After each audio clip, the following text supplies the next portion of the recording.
So,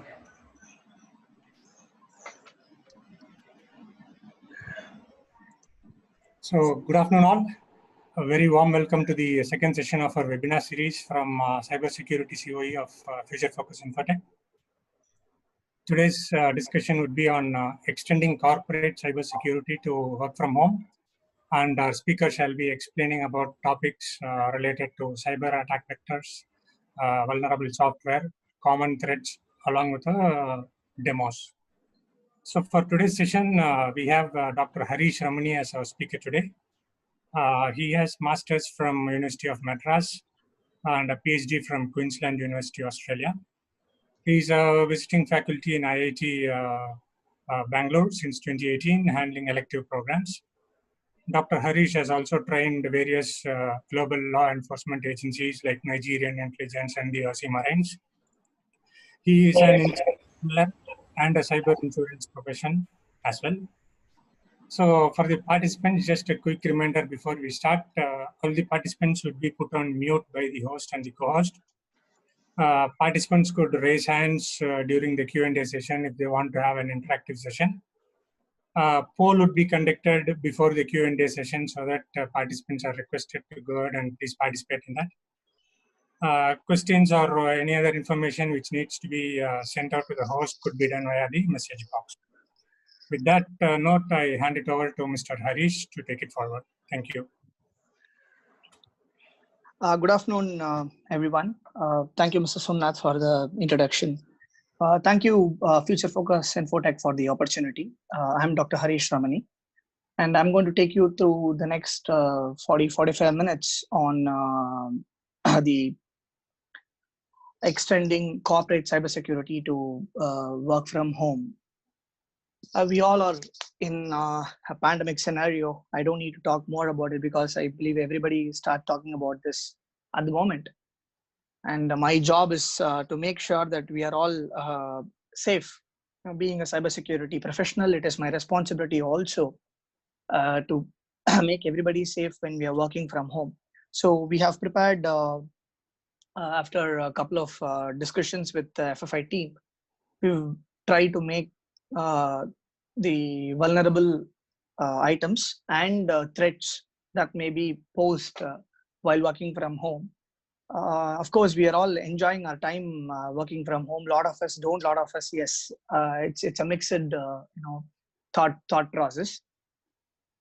At the same time, when we are logging in, we may have a lot of disruption and disturbance at working from home. Some may not have any disturbance, some may. So during those disturbance time, we are not giving too much of importance to the cybersecurity per se. I think it is a right time to extend how we've been following corporate cybersecurity, and we also need to follow the same things when you're working from home, since it is our everything. We are trying to make sure that we are delivering what we are supposed to do as a professional in whatever field we are sitting in and supporting our organization. And I have prepared about 12-13 slides and a demo just to show you very basic on how to safeguard our routers. Other than that, it's just a continuous process. And please feel free to ask any questions. And Mr. Somnath, being the moderator, would handle it in a different way. I'm happy to answer questions. So please raise your hand to enable video audio for you so that you can post your questions there. So first slide, the agenda starts with corporate cybersecurity, and then we'll discuss just to show you about the famous hacks. And at the end, we will discuss about the do's and don'ts. In between, we will be handling about looking out for attack vectors, threats, some of the risks, and how we've been deceived a few times. So that is what I really wanted to talk. And in most of the cases, we don't know that we have been hacked, right? So there are only two types of people in the world, according to us, being cybersecurity professionals. One set of people where they know that they can be hacked, so they would improvise, install, invest, take precautionary measure, adequate care in taking their cybersecurity environment, taking care of that work environment. The other set of people don't know that they can be hacked. So that is more vulnerable than the first set of people. We would try and see if we can fit into the first set. There is nothing called as the secured in the world. So that's definitely the bottom line, because we all have weaknesses. So nobody in the world can live without a weakness, and it is very important that we need to eliminate our weakness, or we need to keep low with our weakness, right? And in this case, it is the technology that is driving everything. So the formula that I want to start with is people, process, technology. The first thing that we need to provide is for people. And that's exactly what FFI is trying to do at the moment, inviting people like us and to deliver sessions. At the same time, it is also important that we need to follow the process that is being designed, delivered by our respective organizations. The third one is where the technology, where in most of the cases, we don't have the control. Only tech admins, system admins, or the tech guys do have the controls. And I'm pretty sure most of them are working around the clock, because it's been really difficult. We are not used to working from home for a tech work, or where the configurations are. We've been used to seeing the outcomes and outputs in big screens, but that's not happening at the moment. We've been confined to work with one laptop, or sometimes with a desktop and an extended monitor. Not many do have that. Nobody has anticipated that a lockdown is going to be so long, and it is unfortunate to hear that from the sources that it is expected to extend. So we need to be even more cautious in other way, because threats and attacks are also increasing simultaneously. The sorry thing to hear from non-cyber environment is there are still a lot of infiltrations that are happening in Jammu and Kashmir area. So every day, few terrorists are being killed, attacks are taking place. Some of our soldiers are being dead, and so anything that's happening, the terror attacks is not being stopped. So I would want to take that as a first line item, and go forward with this second slide. It's called as corporate cybersecurity. Of course, the definition is just to make you guys understand. It is my own definition. Of course, I did refer a few of the articles published online. But there are 4 important points that we need to consider. Point number 1 is deferred ownership. Because we are not the owner of what we are doing, it doesn't mean that we are not responsible, right? So that's where the point number 2 is. We need to maintain our levels of responsibility. So what level are we working? What are all the measures that we need to take care of? And at the same time, it is important that we need to be cautious. Remember, caution is very important, right? It's what people keep considering themselves between safety and security. So when you're riding your bike or driving your car, wearing a helmet and wearing a seatbelt is safety, which you can apply to yourself. Of course, the security is where that comes out as your brakes. So be very cautious. Always, security is expensive.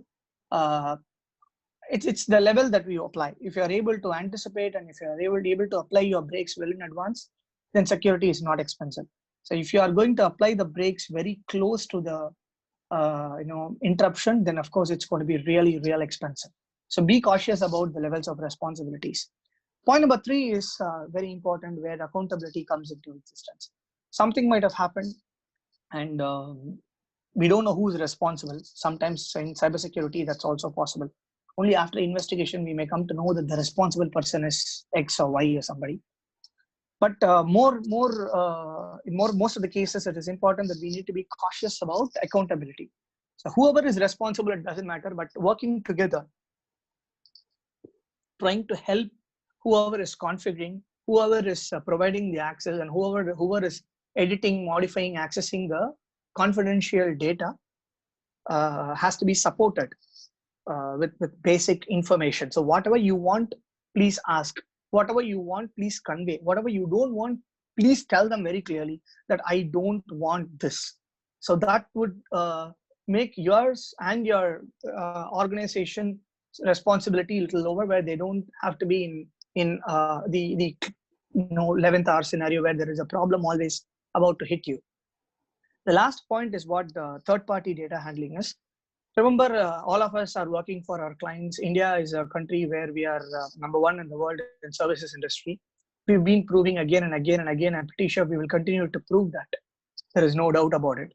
So I, being one of the professionals who contribute to the services industry, the data that we handle, the data that we manage, the data that we create is all for third parties in most of the cases. So how do we handle these data, right? So these are all the 4 important things that I would like to take forward in looking out, especially during the practice of work from home.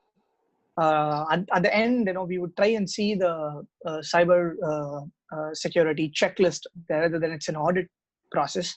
And we would also try and address as many problems within ourselves. So best thing is if we are able to identify the problem, in most of the cases, yes, we would be able to provide the solution as well. So it's a comprehensive, collated, cohesive, thoughtful thought process that we all need to bring to one particular line. So some of the famous hacks, of course, all the hacks that are mentioned here are pretty old. Okay, I purposefully brought all these hacks in. It all happened between 2017 and 2018. Most of them happened in 2018. And in fact, WannaCry, India was one of the countries where we got affected with WannaCry. So why did I mention about older hacks? It's actually not the reason behind mentioning older hacks. It's to mention about popular companies being mentioned here as hacks. Remember, only top companies breaches or penetration is coming into the market, where we keep reading in newspapers and in articles. And of course, we also heard a lot of things by word of mouth. Remember, there are more SMEs are being affected at the moment. It's not only big corporates. We know what's happened last week. We know what's happened previous week. So every week, some or the other thing is happening. And we only have to identify and how to contemplate, right? So if you are from a smaller organization, if you are in the level of senior management or deciding person, or even today, even deciding persons, people don't have the control. Only the people who have the passwords, who is trying to modify, change, alter the configuration of the connectivity is the super boss today, according to me. So some of the cases in our team, we have a couple of guys who manage our client data, and I believe they are more important than me at the moment. So I would always want them to be taken care of. Just a very common perspective. Don't think that only big companies can be hacked. Just to let you know, if one big company hack is coming out, then the ratio is approximately 1 to 77. One big company is getting hacked, which means 77 small companies are being hacked at the same time. 77. Just to bring you the number, it's a very, very, very huge number. And not every company's data is also coming out. Every company's breaches are also coming out. So I wanted to be a little more careful in mentioning these words, and I would never leave it with carelessness. So just be cautious about it. So how safe is your home router, and how confident are you? See, I want to definitely post a question where you may really think through. How many of you know that your router is passwords? In fact, I would definitely like to give an example. And of course, I wanted to show a router which I have configured for today's session. A few options, probably about less than 7-8 minutes time. And I would also give how to safeguard your router during the process. Remember, there is a very strong disclaimer. In fact, Mr. Somnath would wanted this to be a very first line when I start this. I'm going to show you a couple of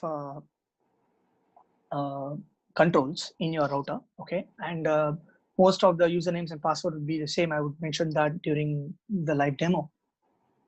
But the extended point is, the disclaimer is, never ever change anything apart from the points that I'm mentioning. Remember, if your router is going to crash or it's going to malfunction because of your configuration changes.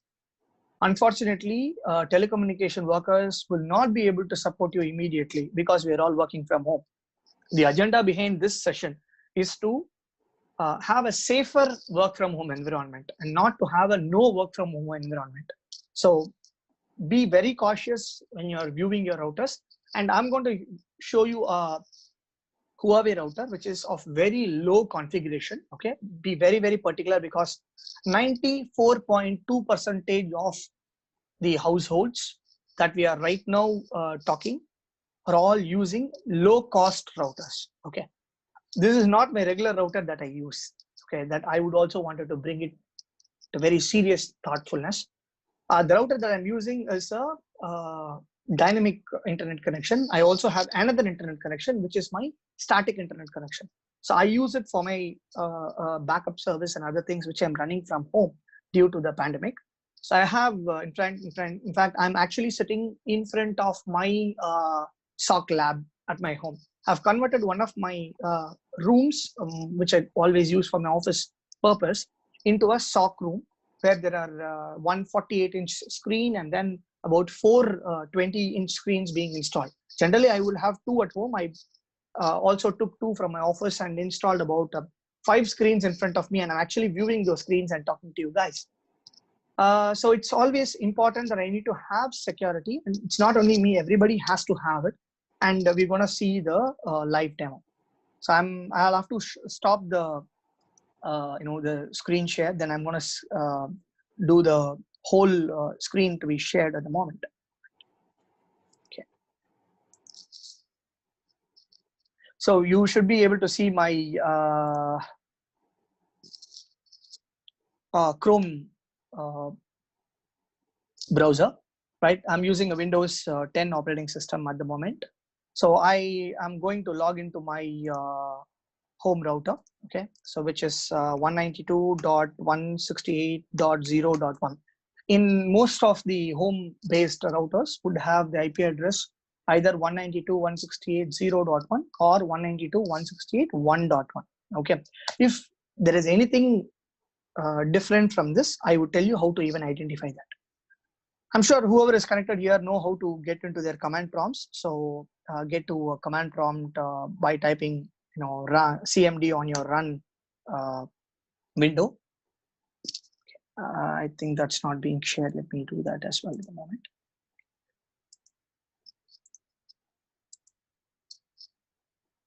Yeah. So just type ipconfig if you're using Windows operating system. All right. And if you're able to move through, it says the default gateway is 1.1. In fact, I forgot it's not 0.1. So if you're able to identify that default gateway, then that is the IP address that you need to log in to your router, because that is generally the IP address of your router. It may be different. Somebody may use 192.168.20.1. So there is no difference in using any of the IP address numbers, but 192.168 is called as the default range of user access to the router. So let me share the screen once again and let me log into 1.1. Okay. Most of the routers would have the username as admin and of course password as admin.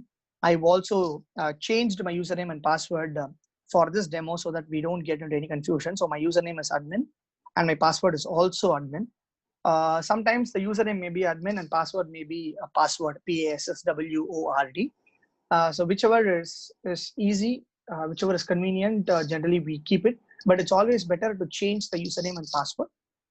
Don't do it at the moment, please, because it may disrupt your configuration of the router. Once the lockdown is done, please perform the operation with the help of your telecommunication company, the internet service provider. Okay. So I've pressed admin and my password is also admin, right? I'm clicking the button login. Never share your password. I generally don't do it, but because this is a secured environment and people whoever has joined here are all professionals, I'm sure everybody is a white hat. So I'm sharing few information which is generous, right? So when I log into my router, it's a Huawei router provided by my internet service provider. So I'm using an Airtel connection. Some of you may have the same router. Just to remind you guys that when Airtel wanted to change their coaxial cables to fiber optic cable, where the fiber optic cable can come inside your home, inside your room, wherever you have installed your router. During the time, these guys have changed the SSID, the service set identifier, okay, to your phone number. Most of them being changed to your phone number. So be cautious when it is there as your phone number, because people may be able to view your phone numbers, which you don't want to share it. So anybody with the process can do it. I will explain about the process in the next slide. Okay. So I'm just going through to just to show that how the configurations are. Never ever change any of these things, whatever I'm doing at the moment. Okay. It's just to check, nothing else. I just want you guys to just check the security of your home routers. Okay. Let me just click one after the other and to check what is the configuration that is there. Though I know it, I just wanted to check it just for your utility. Okay. Right. So I know what is there in the list. Similar stuff you will also be able to see it. So the first thing that I wanted you guys to check would be the DOS configuration under the security. Okay. Most of the routers, even I'm pretty sure the router that I'm using is about 1,000 rupees for this purpose. But even the basic routers does come with the DOS configuration, where you can prevent denial of service attacks. Make sure that all the options mentioned here are all enabled. Okay, when I got the router, I figured out only 2 of the options were enabled. None of them, not everything was enabled. So if you are able to log into your router after this class, please check and enable all the DOS configuration setup. Okay, this is the first thing that you will have to do, because brute force attacks are the attack that would take control of your routers. Just to explain that, if I have a Yagi antenna, YAGI Yagi antenna, I would be able to receive your Wi-Fi signals at least 1,500 meters away. So the home routers that we are using may penetrate up to the next apartment, or say about another 40-50 feet with good strength. But this Yagi antenna has got the facility to receive signals up to a distance of 1.5 kilometers, 1,500 meters. And these Yagi antennas are pretty cheap, available between 750 and 1,000 rupees in the e-commerce websites. You can buy it for your testing purpose, but don't use for any unethical purpose. That's again a disclaimer which I wanted to convey pretty strongly. All right. So that's the first option which I wanted you guys to check it out. All right. So I'm going to the WLAN. Okay, so I have 2.4 and 5 gigahertz. Some of you may have disrupted or not a very strong Wi-Fi connections at home. That may also be because of this, because most of the routers which are coming in the last couple of years, even it's 1,000 rupees or 5,000 or 7,000, it doesn't matter on the cost. It comes with 2.4 gigahertz and 5 gigahertz bandwidth. Most of us do enable both, because 2.4 gigahertz can penetrate into multiple rooms through multiple walls, say up to a couple of walls, but 5 gigahertz will penetrate generally on one wall, because that's on a wider bandwidth. Okay, so my SSID is SAHAS 2.4.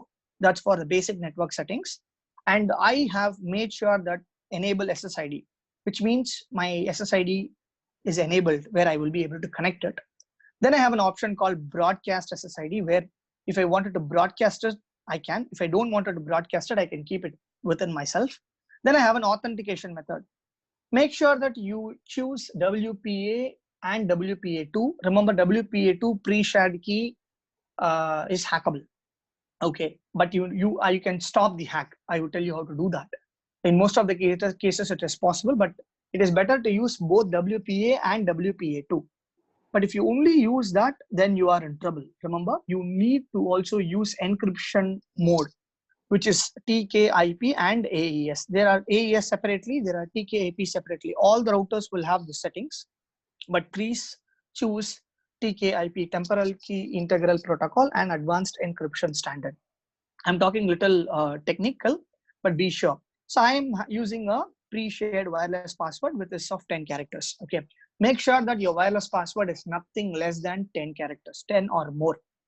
Okay. I will give you a combination of creating a password, all right, for you to understand it even more easier, right? I'm going to share my notepad window. Okay. So I'm going to increase the font size for everybody to view it. Right, I'm going to increase it, say about 36. Okay. Now my password, home password is very simple. It's this. It's wireless asterisk and ampersand. Okay, why am I sharing my home wireless password? You can ask that. Trust me, even if you are staying 10 feet away from where I'm sitting, you will not be able to connect to my Wi-Fi password, because even you know my Wi-Fi password, you will not be able to connect it, because I have enabled MAC filtering in my residence. If anybody who come and ask me for wireless password, I do give it to them, and I would also add their MAC address to it. In most of the cases, if I'm not at home, somebody who's trying to come into my house, my relative or somebody, my wife sorry, somebody was trying to post a question, if I'm right, or was a crosstalk. All right. So even if my wife shares my password, my home router password, they will not be able to do it. And she keeps explaining that only my husband knows how to add you into the router. So this is always better, but not every case. But this password would take at least 1 year to break, because it is a combination of uppercase, it is a combination of lowercase, and I'm also actually it's not one, it's one actually one, a number, and I've also got a symbol there. And if you have a password like that, it will take minimum 1 year to break, just to remember your password, so that you don't have to keep changing it every time, right? Going back to my slide on the browser. Okay, so make sure that you have the right password. Again, if you're having your SSID name, which is 2.4 or something which is for your 2.4 gigahertz, when you click the 5.05 basic network settings, make sure that it is different, okay, from the one that you connect. Sorry, yeah, make sure that it is different from the one that you have for 2.4, because if you have both the SSIDs under the same name, you may get confused. At the same time, there may be a collision that may take place following, in case if there is following the same channel, and that may reduce your internet connection, which may trigger you to connect if there is a rogue access point that is available. That is the point that I wanted to be very specific here. Remember the point, rogue access points. I have seen rogue access points few times near my house, where I know one of my neighbors' SSID is Vijay, and I found another SSID as Vijay, but I know the password for Vijay for my neighbor, because I did configure it for them. I told them I knew it, but this Vijay was a little different than that. So I figured out somebody around my area, maybe a student, or maybe somebody trying to learn hacking, is trying to create a rogue access point and to connect it. Remember, work from home environments are prone to connecting towards home access point. So be very cautious and be very sure about it. Okay. So very simple techniques is what I have shown. Nothing great. Most of you might be knowing it, but yes, the first point which I mentioned was the DDoS attack steps to be enabled.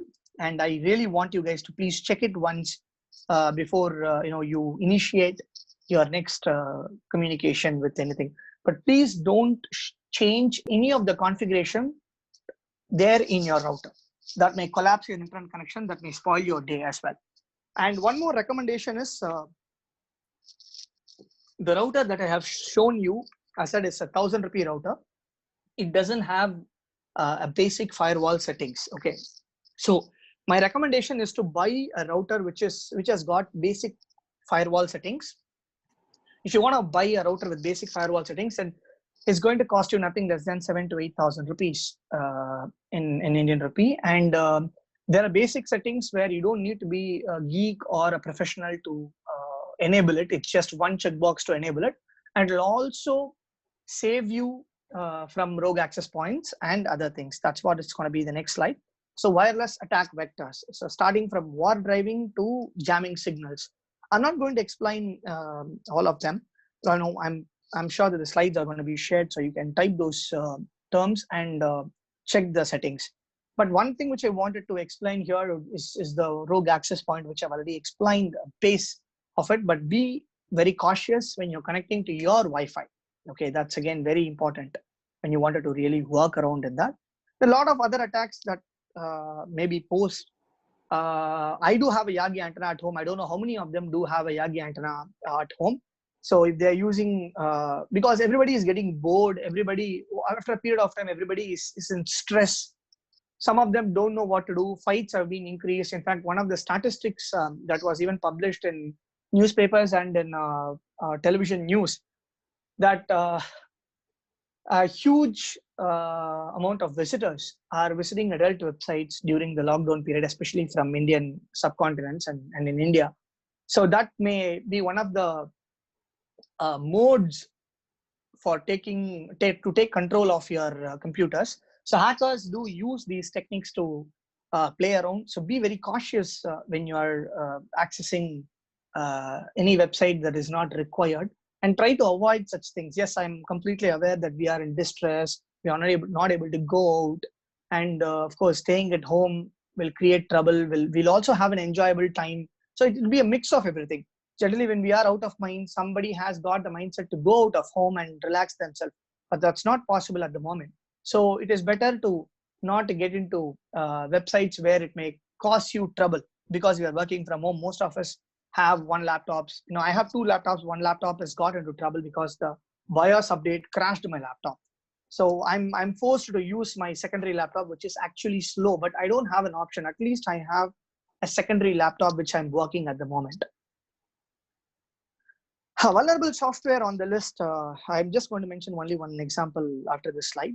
There are multiple there, but yeah, just open thought. An antivirus software vendor receives over 200,000 submissions of potential malware each month.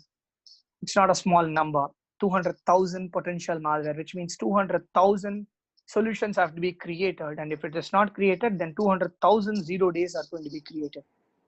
And some of them on the 200,000 still may have a 0 day, and identifying the solution signature, threat signature for the particular threat may even take 1 or 2 more days extra. And this pandemic time, it may even take a little more than that, because researches are not taking place as usual, or the census are not happening, statistics are not being gathered, data analytics is not being shared, the discussions are not happening. It's all related to cybersecurity. And during the time when things are happening like that, hacks are pretty high, but this time you know how much it can increase. Even the hacks don't have to increase, but the solution providers have reduced their productivity and outcomes. So it's important. So at this rate, the antivirus vendors would have to update and distribute their signature files every 10 minutes to keep users protected. So be cautious. 10 minutes is a huge window for a hacker to take around. Be cautious about it. And delay in vendors patching their own products adds to the difficulties in defending cyber attacks. So be cautious about vulnerable software. How many of you are still using the free version of WinRAR? It's a question to you all. I would give you about 30 seconds to answer. If you know, if you're still using, don't mind raising your hands. Don't need to talk on this, or you can also put it in your chat messages. How many of you still using free version of WinRAR? Okay, I've been seeing few hands. Oh yeah, that's a lot. Okay. Okay, providing more time means more people are gonna keep hitting the hand symbol, I believe.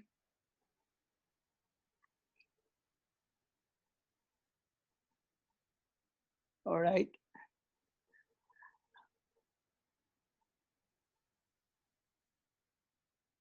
It's increasing. It's increasing. All right. Okay. So I just wanted to tell you guys, after this session, after the Q&A and after all the things, please uninstall it immediately from your system. Okay. Without a second thought, please uninstall the free version of WinRAR immediately. WinRAR was identified with a vulnerability in 2019 February. It's not yesterday, it's not day before yesterday, it's not last month, it's not just during COVID-19. Okay, it was more than a year ago. It's been more than 14 months since the vulnerability was identified. And if you're not being hacked, then you're good. If you're still hacked but you don't know, I'm sorry. Okay, be cautious. Just uninstall it. You may ask me a question. Okay, can I use the commercial version of WinRAR? Yes, please use it, because commercial version of WinRAR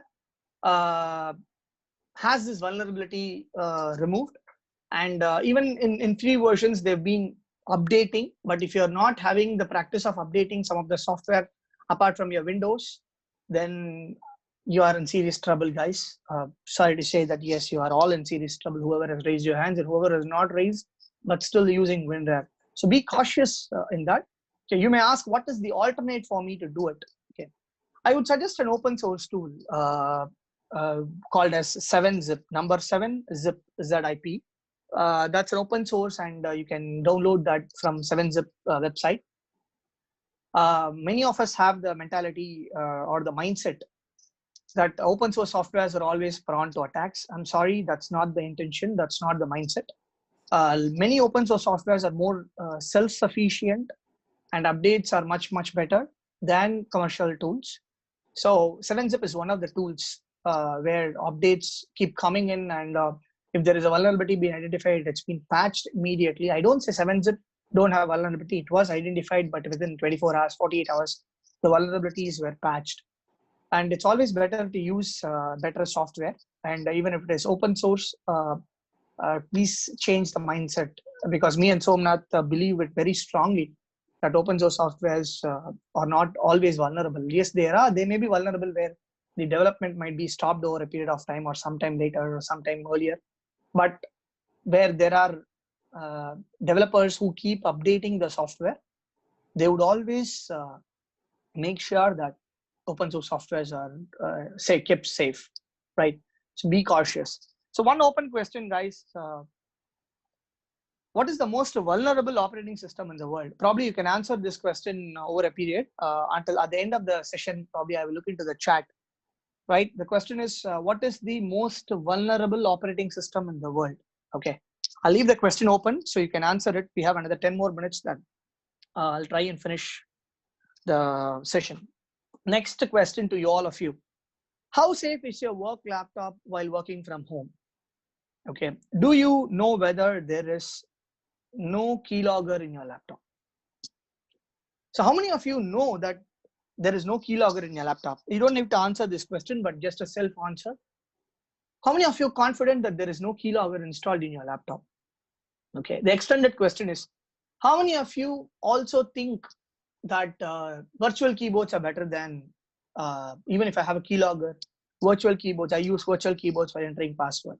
Okay, all of the questions are for you guys. Please, you answer yourself. I know what is the mindset of people at the moment. Remember, keyloggers are deadly. It can enter into your website mostly through this malicious websites that we visit at the moment. It may be a software website where you wanted to download not from the native website, from different website, or viewing unrestricted content. Those are all the websites which contain malicious items. So be cautious about it. And if you wanted to check whether there is a keylogger installed in your system, just go to the input system in your laptops or desktops. In fact, I did install a keylogger yesterday when I had a discussion with FFI team. I promised that I would be showing them a demo, but my antivirus was so intelligent that it removed the keylogger which I've installed. Remember, keylogger is also a sniffer. Your antivirus is also a sniffer. One sniffer will not allow another sniffer to be installed in your systems. It's like no two dogs can always have a good relationship if the other dog is a new one. So similarly, sniffers are like that in laptops as well. So be cautious. Go check your input settings. How many keyboards are there? If you have multi-languages, that's fine. Generally, we use two languages, either the English from United States and English from India. or English from UK and English from US. If you think there is other languages that are there, if there is other input devices that are identified, please go and uninstall it. That may be a trouble for you guys. So that's the way that you can identify a keylogger. Of course, if you have an antivirus, that would definitely identify a keylogger in a better way, because it will not allow two sniffers. Distributed attack. I have about 10 minutes if I'm right. So distributed attacks are attacks that use your computer's unused computing capacity and connect all the computers using a spyware or a bot and initiate a DDoS attack, distributed denial of service. So this type of utilizing unused computing capacity of a system, like my system, like your system, is called as a distributed network attack, or otherwise distributed attack. And thousands of IP addresses from all our home addresses are actually being used for such activities. In order to identify that, check whether your system has got a spyware. So how to check that? Very simple. Just check your antivirus. I will talk more about it in the next slide. So these are all the common threats in the list. So adware is advertisement software. Spyware is a spy software. Spyware would come into your system, sit in your system as long as it wants what it wants. So the moment it identifies the item that it was looking for, it will send that item to the hacker through either simple mail transfer protocol or simple network management protocol, either SMTP or SNMP. So be cautious about it. Okay, and it's also self-destructible spyware. Again, worm is an attack which is also supportive for distributed attack, where it connects a lot of systems and create a botnet where unused computing capacity can be used for initiating a DDoS attack. Remember, our systems are the victims, and we don't know that that's really happening. Okay. Trojans are more, problematic. Comes into your system, delete whatever it doesn't want, whatever it wants, it will steal. Virus is something which gets into your system, like the coronavirus, which will just delete everything that it can. It will not steal anything. So that's the best example that I can give at the moment. Malware is always malicious software, which is the best, and that has got the capability to sit in a system, continuously create backdoors, continuously communicate with the hacker, and work as if it's a legitimate application inside your system. So malware is the most dangerous one. That's why we have malware analysis. We don't have Trojan analysis. We don't have virus analysis. We don't have any of the other common threats being analyzed. Only malware analysis is available there. Okay. Intelligent hacks. Any of you have come across this in a public spot? Any of you have come across this in a public spot? Okay, just raise your hands. This kind of sockets. Okay, I believe everybody must have seen these kind of sockets somewhere. Of course, this is not just Apple. It's got one Android phone and one Apple phone, in fact. So what do you think of this? What is actually striking your mind? Just think through yourself. No, I don't even need to respond to me. Just think through. What if I'm going to say that if you are going to see something like this, okay, something like this, and that's not good. Okay, I'm sure that you're all able to see my screen mouse movement. Can you see these sockets? If the mobile phones that are connected to the power sockets, instead of connecting to the power sockets, if it's connected to this port, these ports, there is a vulnerability that exists there. That vulnerability is called as juice jacking. Okay. Now, the do's and don'ts for juice jacking. Never ever connect your mobile phones without a plug point in a public hotspot, in a public charging station. Never in your lifetime, guys, please. You find it in an airport, you find it in a railway station, you find it in a bus stop, you find it in a store, technology store, tech store, never ever connect it using just your data card. Please use the power socket. Use data disabled charger. Carry your own power bank. Disable data transfer option in your phone while charging. Maybe you can switch off your phone during charging in a public spot. You know why? There is a concept called use jacking. There is a reader that is installed on the other side of the connector, and that will suck all your data.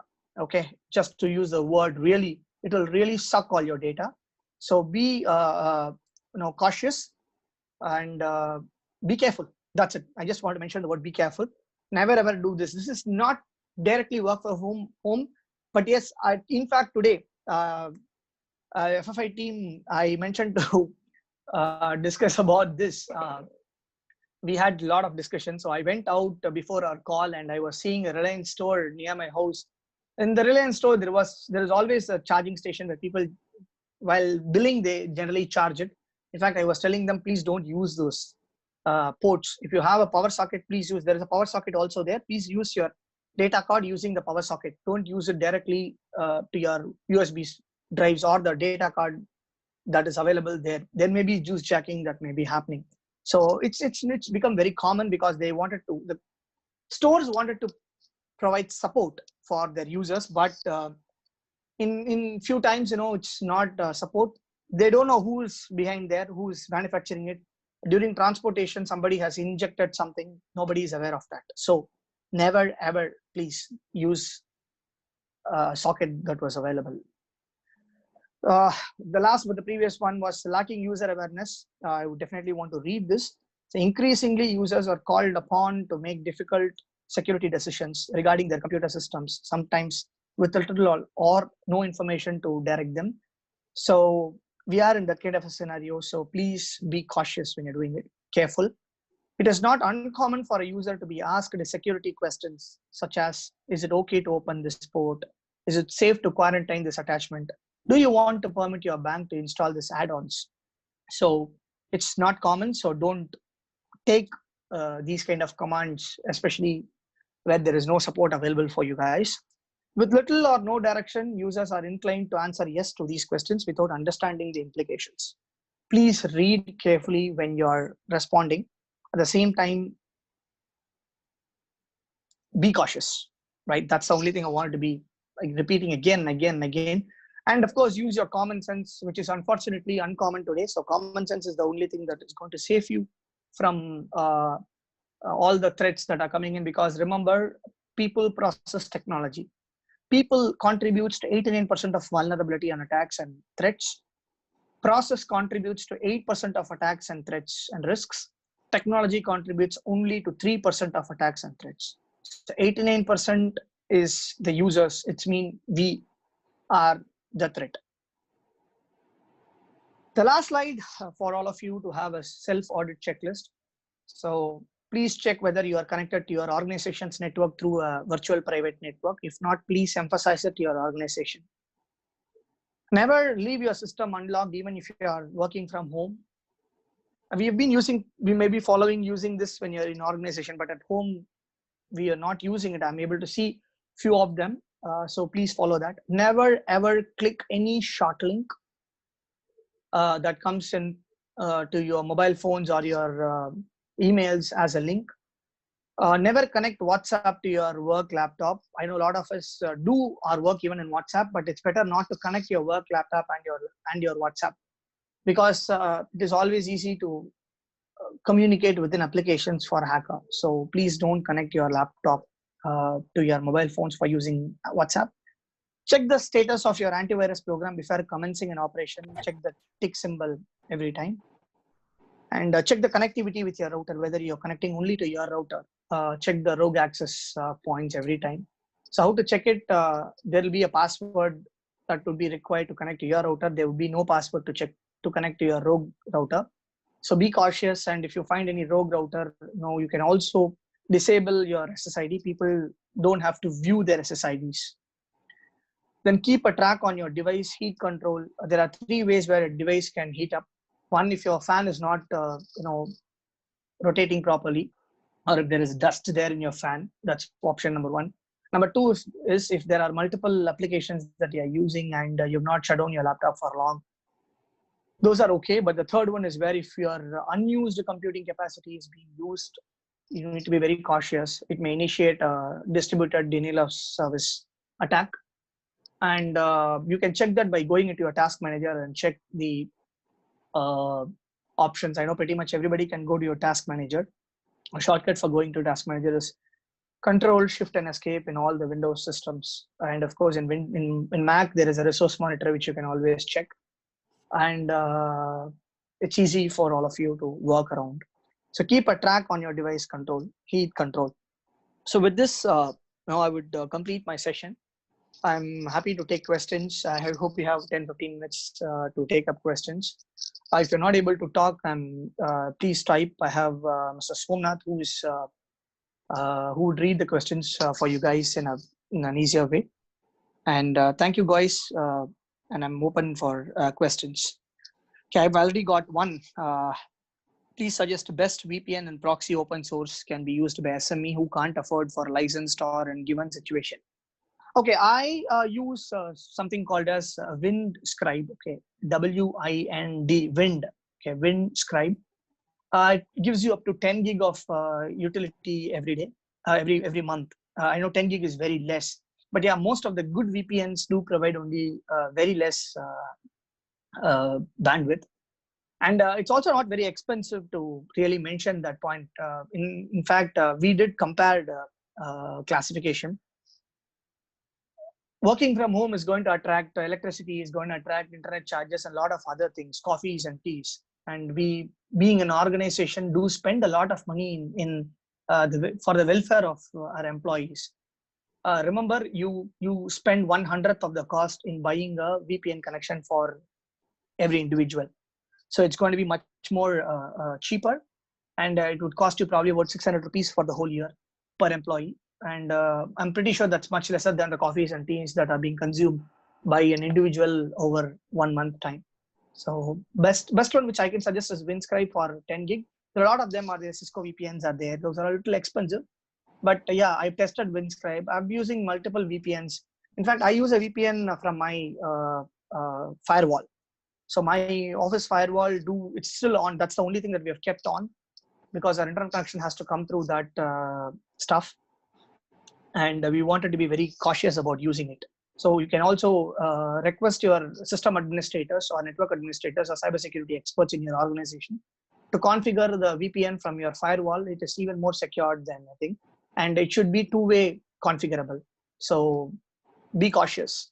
If your system is affected by a ransomware, then that can enter into your official network by means of this VPN. So be cautious, and the firewall must have anti-spam and anti-malware protection installed and must be guarding every time. That would stop a ransomware attack. Will juice jacking work if your phone is logged while charging? No, juice jacking will not work if your phone is no. Yes, sorry to interrupt, Harish. Maybe we'll take a couple of poll questions and then move ahead with the Q&A. Oh yeah, that will be great. Yeah, I'll give you about 30 seconds. I think that should be enough. Yeah, the questions are getting popped up in your screen. Please, participants, I request the participants to please answer, and then we'll move to the Q&A. Great. Yeah, I think it's 1 minute. Say about 30 seconds of time from now on. Please set it up, and I'll take up more questions. Thank you, Mr. Somnath, for reminding me.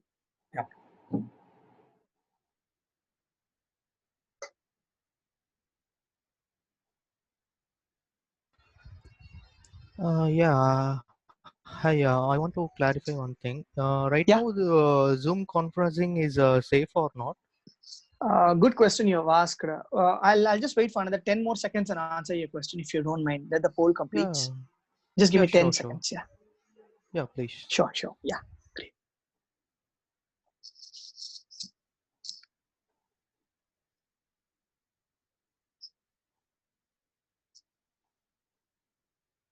Oh, yes.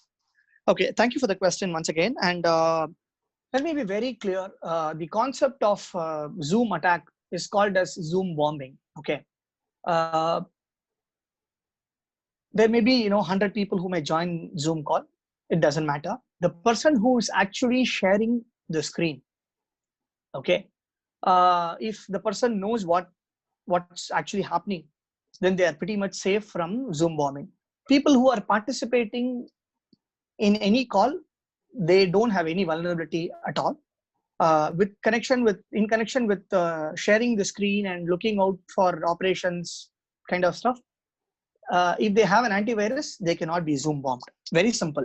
They need to have a sophisticated antivirus, a very cheap one. None of the antiviruses are costly at the moment.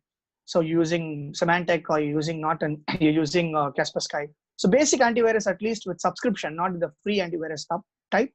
Your system cannot be Zoom bombed because that would analyze the sniffing connections. And participants, no need to even worry about Zoom bombing at all. And Zoom is also working back in to solve that problem. In fact, they have been having discussions with our ministry and the computer emergency response team. So I also keep getting the response from them because I've contributed to a couple of things. And they're doing well. I'm not saying it's not the right one, it's not the bad one, they're doing well. That's the main reason where FFI team was very cautious in using Zoom. So we don't want anybody to share their screens. I hope my answer gives you a clarity on that. Yeah, thanks for the update. Sure, Mr. Surendra. Thank you. Yeah. Okay, there was a question in the chat box.